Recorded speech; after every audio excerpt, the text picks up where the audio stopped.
Hello guys. তো আমি চলে এসেছি আমার বোনঝির জন্মদিনের জন্য গিফট কিনতে। তো দেখো এখানে একটা সুন্দর ডল নিয়েছি আমি, সেটা তোমরা কিছুক্ষণ পরেই দেখতে পারবে। আপাতত কাকু এটা সুন্দর করে প্যাকিং করে দিচ্ছে। তো গাইস, প্যাকিং করে গিফটটা নিয়ে প্রায় আমরা বাড়ির কাছে চলেই এসেছি। আর বুঝতেই পারছো গিফটটা অনেকটাই বড়, তাই একটু অসুবিধা হচ্ছিল। আর জিনিসপত্রের যা দাম বেড়েছে গাইস, আগুন ছোঁয়া দাম। আর জানো তো, মেয়েদের পুতুলের প্রতি একটা আলাদাই ভালোবাসা থাকে ছোট থেকে। আর আমি তো প্রচুর ভালোবাসতাম পুতুল, মানে এখনও ভালোবাসি। আমি যে ওর জন্য গিফট কিনতে গেছি, আমার মনে হচ্ছে নিজেই কিনে নিই। তো দেখো আমরা বাড়িতে চলেই এসেছি, এবার আমাদের সোনার সাথে দেখা হবে।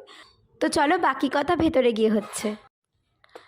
আর গিয়ে দেখি ওর পিসিমণির কাছে সাজছে, আর আমি গিফটটা খাটের পাশে রাখি। আর দেখো গিফটটাকে কোলে তুলে নেয়। আর বাচ্চাদের কিন্তু নতুন জিনিসের ওপর প্রচুর আগ্রহ থাকে।